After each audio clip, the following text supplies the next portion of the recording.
When it comes to life, we have 3 guarantees: death, taxes, and Ubisoft making Assassin's Creed games. Assassin's Creed is one of those game series that's seemingly been around forever and doesn't seem to really be going anywhere anytime soon. And that's for good reason.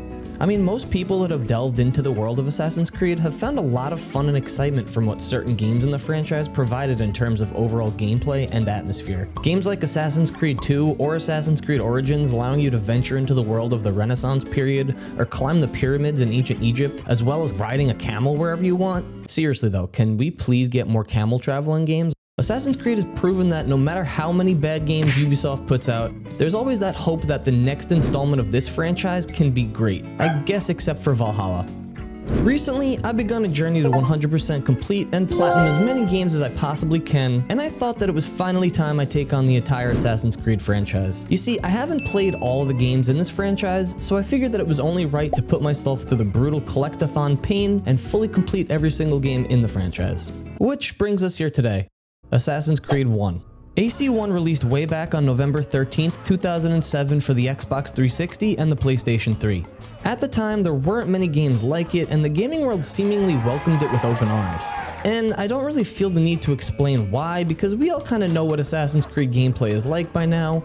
But still, coming back to this original game after the new open world style games of today, it was just incredible to go back to the roots. Today, we're going for 100% completion on the Xbox 360 version, since it's the only version of the game with achievements still, and with 44 total achievements and a few missables, we have some work to do, so let's get going. We first get introduced to our main man Desmond Miles as he's being pulled out from a malfunctioning memory in the Animus machine, which is a fancy machine that allows users to relive the memories of their ancestors. Think of it sort of like the ultimate VR headset, only instead of being a headset, it's this rock-hard table with a bunch of sensors on it and no pillow. As Desmond is visibly angry after being pulled from the memory, probably because he has to lay on that table all day, we're introduced to Dr. Vidic and his assistant Lucy, who are working for this pharmaceutical company called Abstergo Industries, where Desmond is currently being held captive. You see, Desmond's blood links him to an ancient order known as the Assassin's Brotherhood, and one of his ancestors holds vital information that Abstergo needs. After arguing with Vidic a bit, Miles finally lays back down, and we can begin the Animus tutorial. Here we're taught the basics of being an assassin, and shortly after, we get our first achievement, just before we enter the Third Crusade as Desmond's ancestor and senior member of the Assassin's Brotherhood, Altair, last name I can't pronounce. We finally take control of Altair as he and fellow assassins Malik and Kadar, who are actually real brothers, are sent to retrieve an artifact from their enemies, the Knights Templar. Altair is kinda acting like an arrogant man-child, and we end up botching the mission entirely, and we're tossed away and we're forced to escape without our allies. We eventually return to the assassin's home base, and we tell our master Al-Mualim about our failure, and as we're talking to him, Malik returns with an injured arm, the artifact, and no brother.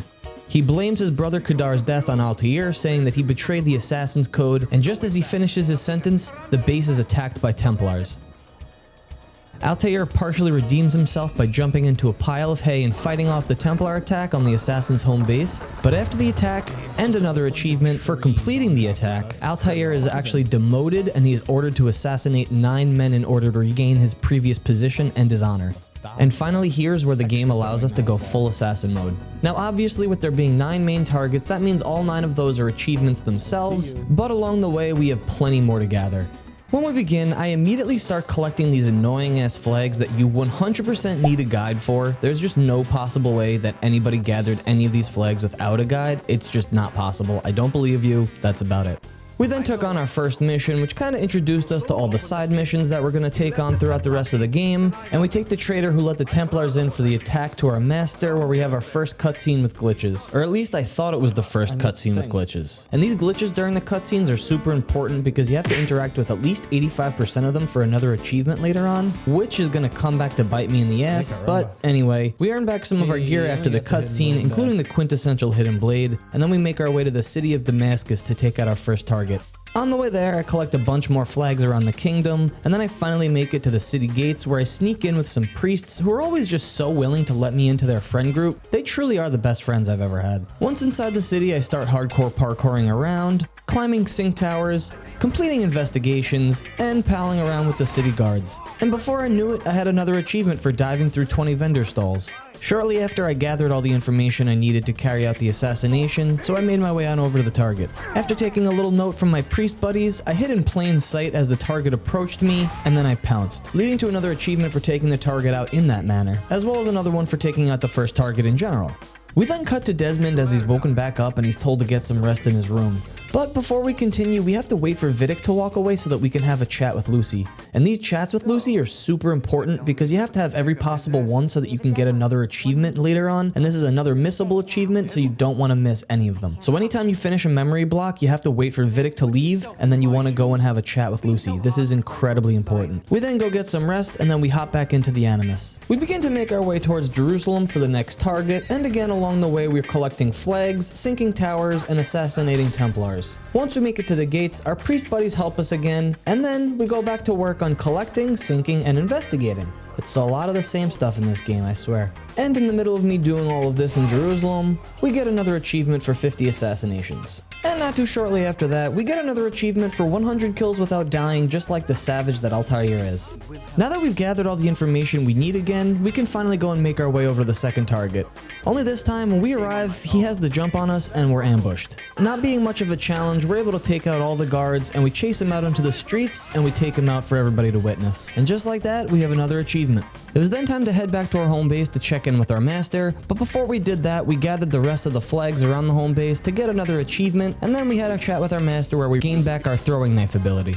I kept my achievement hype train going by assassinating 100 guards just before I got 100 counter kills on guards. Before keeping this one guard in check for about 10 minutes to get another achievement and then ultimately putting him down, I then make my way on over to the city of Acre where I have to take out another target, but before I enter I take out this group of guards, and in doing so I get an achievement for 50 combo kills, and right after that I jump into my friendly group of priests and I get another achievement for blending with them 20 times. Once inside, we start our normal routine of collecting, investigating, and sinking, and just as we sink in this tower, we get another achievement for 50 leaps of faith. I continued completing all the objectives around the city when I got into a little scuffle with these guards, and I thought it would be a perfect time to get the achievement for taking out 25 guards in one fight. Now the key to this is to gather a big group of guards, take all of them out except for one, and then run around with that one guard chasing you while you gather up another big group of guards, and then you just rinse and repeat until the achievement pops. I continued collecting the flags, and then I finally gathered all the flags in the poor district of Acre before I happened to throw away 25 beggars because these guys are so painfully annoying. And then after that, I had all the information I needed to take out my third target, so I made my way on over there. And after some intense stealthing about, we're able to finally take out the third target. And just after that, Desmond is yet again pulled from the Animus and he's told to go rest a little bit, but we wait for Vidic to leave and then we have another chat with Lucy. After that, we jump right back into the Animus and we head right for the kingdom to try and gather all the flags there. Now I was trying my best to keep track of all the flags I was collecting around the kingdom, and I was positive that I was on point until I got to the 99th flag and I had them all checked off on my guide. So I was so confused, I had to backtrack the entire map and it annoyed the hell out of me. And finally, after about an hour or so of backtracking, I finally found the last flag. And guess where the hell it was? Right in the beginning of the kingdom, probably the first flag most people get in the game. I hate myself. Took entirely way too long. I continue with my main mission, and before I know it, my next two targets are both put down. We continue moving along, taking out guards and collecting flags, and then I put down 75 guards using throwing knives, and then I find all the flags in the rich district of Acre. I really do hate these flags. It was then time we made our way on over to the 6th target, so we head over there to take him out. We take him out, we get another achievement. Desmond is again pulled from the Animus and told to get some rest, so we wait for Vidic to leave, and then we have another chat with Lucy before we rest and hop right back into the Animus. Shortly after that, we fully level up Altair, getting another achievement for full synchronization. We now have our final 3 targets, so we make our way back over to Akar to begin the final assassination there. When we get there, we begin investigating and collecting, and while doing that, I pickpocketed 200 throwing knives from streetgoers, and then I helped out every single person that I could in the city of Akar. And finally, about 2 minutes later, we got every single flag in Akar, and then I gather all the information we could to make our way over to the target, and we put him down for good. Next up, Damascus. Once we get in Damascus, I again do the normal routine before we finish up helping all the citizens in Damascus and collecting all the flags in the city. Now all that was left in Damascus was my target, so we sneakily make our way over to him, discover that he has a bunch of guards dressed up exactly like him, so it's up to us to try to find the right one. And after a little bit of trial and error and some help from our thug friends, we're able to put down the second to last target. And now it is finally time we make our way over to Jerusalem. And like clockwork, when we arrive, we finish up helping the citizens, discovering every single synchronization tower in the game, as well as every single flag in the entire game. That's it. Every flag done. Thank you, Lord. I hated that. I then continued around the city trying to take out the rest of the Templar soldiers, only to realize that after I thought I was done, I still had one left, and he was in the kingdom. So before I went and took out the final target, I headed back to the kingdom to quickly take care of the final Templar soldier. And now it was finally time to take on the last target. So we make our way over to our planned execution spot, and when we get there, we discover that it's a setup again, and we're ambushed. So we pick apart the group until it's just us and the final target. And just as we're about to deliver the final blow, we discover that it's actually an imposter, and we learn that the real target has already left and he's ready to enact his own plan of power. With the entire game up to this point being about Altair earning his honor back, he decides to let the imposter go free, and we hastily make our way to the real target. And now finally, it's time for the final showdown with our last target, who is actually the same man that threw us away in the complete beginning of the game, so it's like a good full circle moment, you know? The fight really wasn't anything special, so we put down the final target with ease, and because we were able to kill all 9 of our targets with a full synchronization bar, we get an achievement for just that, as well as taking out the final target. But just before that, our final target lets us know that all the men we just assassinated were all Templars, and that there's actually a 10th person in their group, and that 10th person is our very own master, Al-Mualim, and basically that we've just been his puppet this entire game.